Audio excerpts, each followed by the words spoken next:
এটা কি মুথের বাড়ি? না, এটা মধুর বাড়ি না। আপনি তো চিনলাম না। যে আমি ঢাকা থেকে আসছি, মোয়ের ক্লাসমেট। আমার নাম মাহিন। কার কাছে আসছো তুমি? মোর কাছে, তাই না? মোর সাথে তোমার দেখা হইব না, যাও গো তুমি। তুমি যেখান থেকে আসছো সেখানে চলে যাও তো বাবা, যাও যাও। মৌ নাই। নাই মানে? মৌ মারা গেছে। এই চলো ভিতরে চলো।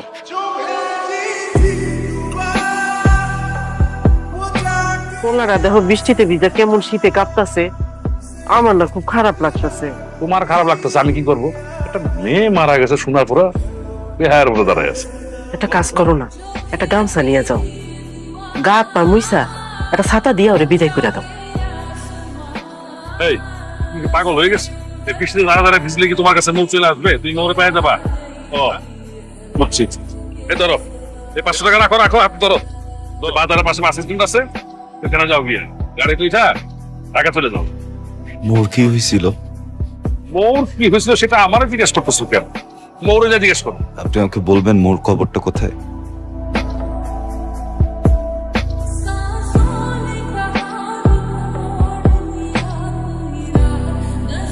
যাইবা না মানে? এটা কোনো কথা হইলো রে বাবা? কালকে জ্বরে কাঁপতেছিলা, বেহুশের মতো পড়েছিলা, তাই ঘরে আইনা কাপড় চোপড় বদলে শুতে দিছি। আর এখন বসে যাইবা না? তোমার কাছে হাত জোর করে অনুরোধ করি বাবা, তুমি যাও গা। এরপরে যদি তুমি না যাও, তোমার কেমনে বিদায় করতে হয় সেটা আমি জানি। কিন্তু এলন, খাবারটা খায়ালন। আপনি যদি খাবারটা খান তাহলে আপনার একটা খুশি সংবাদ দিব, যেটা শুই না আপনার মনটা ভালো হয়ে যাইব। কি সংবাদ? আব্বা আপনারে মিথ্যা কথা কইছে, মো আপুর কিচ্ছু হয় নাই। ওই যে কবরটা দেখেন না, ওইটা আমার দাদুর কবর।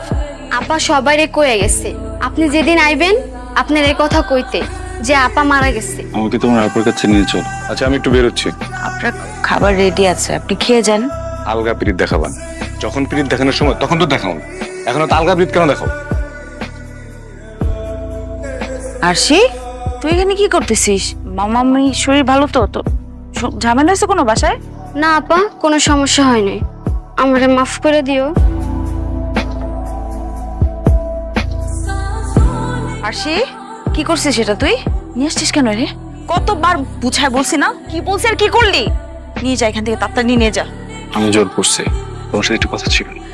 তুমি এখান থেকে চলে যাও। কেন করছো এমন? এখন এগুলা কথা বলার সময় নেই, তুমি যাও এখান থেকে, যাও। তো আমার তো কিছু কথা ছিল। কোনো কথা হবে না এখানে মাহিন, তুমি এখান থেকে চলে যাও প্লিজ। একটা প্রশ্ন। কোনো প্রশ্ন হবে না, কোনো কথা হবে না, তুমি যাও এখান থেকে, যাও। আমি উত্তর না নিয়ে যাবো না। ঠিক আছে, থাকো।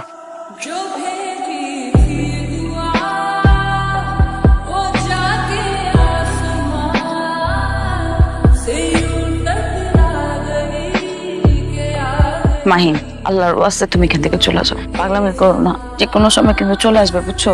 অনেক বড় ঝামেলা হয়ে যাবে।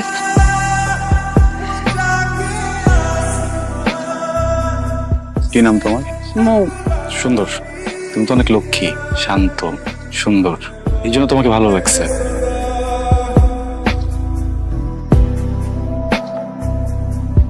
তাই মো চল।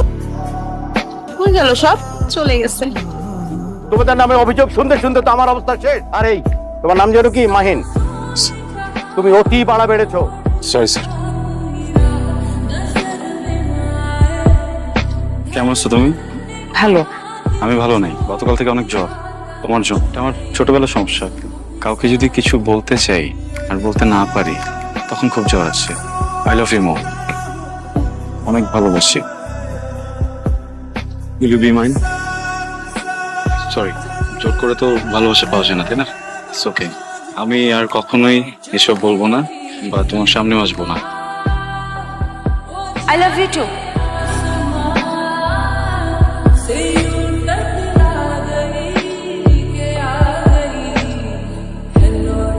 তুমি প্রমিস করো যে তুমি আর কখনো কোনো মারামারি, গ্যাঞ্জাম, কোনো ঝামেলার মধ্যে যাবে না। প্রমিস করো। যদি প্রয়োজন পড়ে? প্রয়োজন পড়লেও না।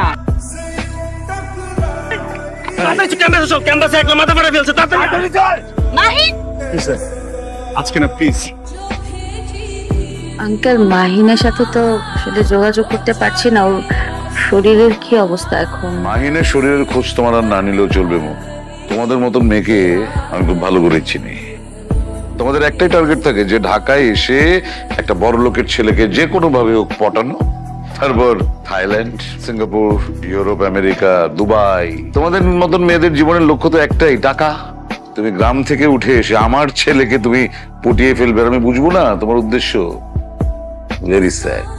বাইরে আমার 4টি পালা কুকুর দাঁড়িয়ে আছে, তুমি যদি ওদের খাবার হতে না চাও তাহলে আজ এক্ষুনি তুমি শহর ছেড়ে চলে যাবে। আর কখনো তুমি মাহিনের সাথে যোগাযোগ করার চেষ্টা করবে না। যদি করো তাহলে শুধু তুমি না, তোমার জ্ঞাতি গোষ্ঠী সহ, তোমার মামার বাড়ির সবাইকে সহ একদম মাটির 3 হাত নিচে আমি গেড়ে দেব। উপস্থিত মুরব্বী, আপনারা তো সবই শুনলেন, সবই জানলেন, আর ওরা শাস্তি তো দেওয়া হয়েছে অনেক।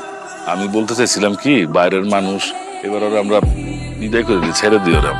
আমার আপনি এটা কি কইতেছেন? তো ওরা সাহস আমার বাড়িতে ঢুকে আমার বউর লাগে চাতা খুশি করবো, ওরে আমি কাইটটা গাঙে ভাষায় দিব।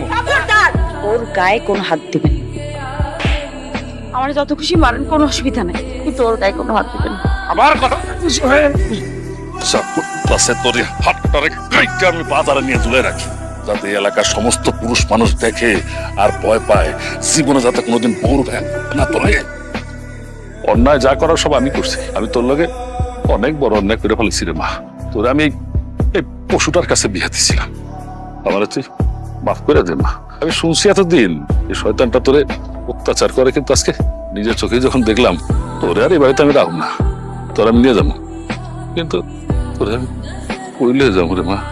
আমি নিয়ে যাই ওরে, ওকে আমি নিয়ে যাই। আমি ওকে অনেক ভালো রাখবো, অনেক আদরে রাখবো। কোনোদিন এমন কিছু করবো না যেটা তো কষ্ট পায়। কোনোদিন ওর দিকে কড়া চোখে তাকাবো না। মানুষটা তো আমারই, কিভাবে যেন আমার কাছ থেকে অনেক দূরে চলে আসছে। আমার মানুষটাকে আমার কাছে ফিরে দেন না প্লিজ। ভুল করতেছো, এখন আমাকে বলতেছো নিয়ে যাবা, কিন্তু মাইয়া তোমার বিবাহিতা।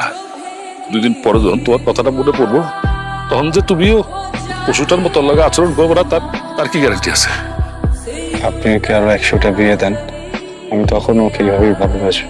আমি না ওকে কোনো স্বার্থে ভালোবাসি নেই, আমি ওকে ভালোবাসি কারণ আমি ওকে ভালোবাসি। আমার প্রথম ভালোবাসা, একবার ওকে হারাইছি, আরেকবার ওকে হারাইতে পারবো না। ঠিক আছে, এত যখন ওরা ভালোবাসো, যদি ওরা সুখে রাখতে পারো তাহলে দাও, নিয়ে দাও। নিয়াজো মানে কি মামা? আমার সিদ্ধান্ত কি কোনো দাম নাই মামা। আমাকে কেউ জিজ্ঞেস করলো না একটা বারও আমি কি চাই। মাহিন, আমি তোমার ব্যাপারটা বুঝতেছি, আমার তো বিয়ে হয়ে গেছে মাহিন, এখন আমি কি করবো বল? আমার স্বামী খারাপ হোক ভালো হোক যাই হোক, আমার সংসার তার সাথে করতে হবে। আমি এই সংসারে যখন পা রাখছি, এখান থেকে বের হবে শুধু আমার লাশ। আমি তো জীবিত অবস্থায় আমার স্বামী সংসার দায়িত্ব ছেড়ে তোমার সাথে চলে যেতে পারি না। আমি অনেক অন্যায় করে ফেলছি, আমাকে মাফ করে দিন প্লিজ। আপনি আমার কাছে মাফ চান না প্লিজ। আমি কোনোভাবেই এখান থেকে কোথাও যাব না, আপনি নিশ্চিন্ত থাকেন।